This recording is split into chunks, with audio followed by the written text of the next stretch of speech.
ही डरकाळी देणारा वाघ आपल्यातून निघून गेला आज किती वर्ष झाली, पण आपल्याला वाटतं की अजून आहेत आपल्यात. पण बाळासाहेब आपल्यातच असणार जोपर्यंत या महाराष्ट्रामध्ये छत्रपती शिवाजी महाराजांचा मावळा, ज्याला बाळासाहेबांनी माझा शिवसैनिक म्हणून सांगितलं, तो आहे. शिवसेना आहे आणि हा मराठी समाज आहे, तोपर्यंत बाळासाहेब आपल्यातच असणार. संयुक्त महाराष्ट्राच्या लढ्यानंतर या मराठी माणसाला मान नव्हता. मुंबईमध्ये 107 हुतात्मे झाले. जो हुतात्मा चौक आहे, गोळ्या घातल्या, मराठीची चळवळ उठली म्हणून.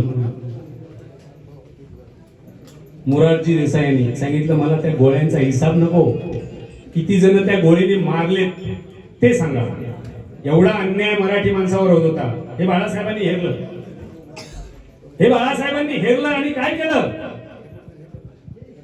मार्मिक साप्ताहिकामधून आहे ना, हळूहळू डोस द्यायला सुरुवात केली बाळासाहेबांनी मराठी माणसाला. व्यंगचित्र काढायचं, काहीतरी असं व्यंगचित्र काढायचं की समाजाचं बोलकं चित्र, आणि खाली लिहायचं, वाचा आणि थंड बसा. हळूहळू माणूस थंड नाही बसला, तो जागा झाला आणि हात घातली, साथ घातली शिवतीर्थावर. 19 जून 1966 शिवसेना स्थापन केली. या मराठी माणसाला एकवटण्यासाठी तो सोन्याचा दिवस होता.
बाळाचे फक्त बाळासाहेब कधी झाले, दस्तूर बुद्ध बाळासाहेबांना सुद्धा उमलतं नाही. एवढं प्रेम या महाराष्ट्रावर बाळासाहेबांनी केलं आणि बाळासाहेबांवर शिवसैनिकांनी केलं.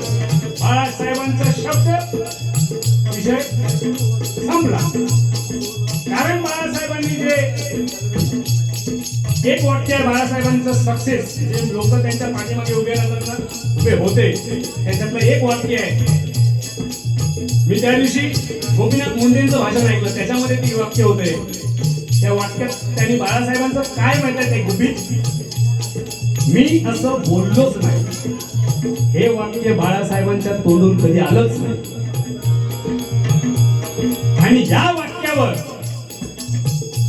प्रत्येक माणूस जो बाळासाहेबांसमोर उभा होता ना, त्यांना माहित होतं त्या माणसाने शब्द दिला, संपला विषय. त्या विषयावर, त्या शब्दावर, तीच ताकद होती त्यांची बाळासाहेबांची.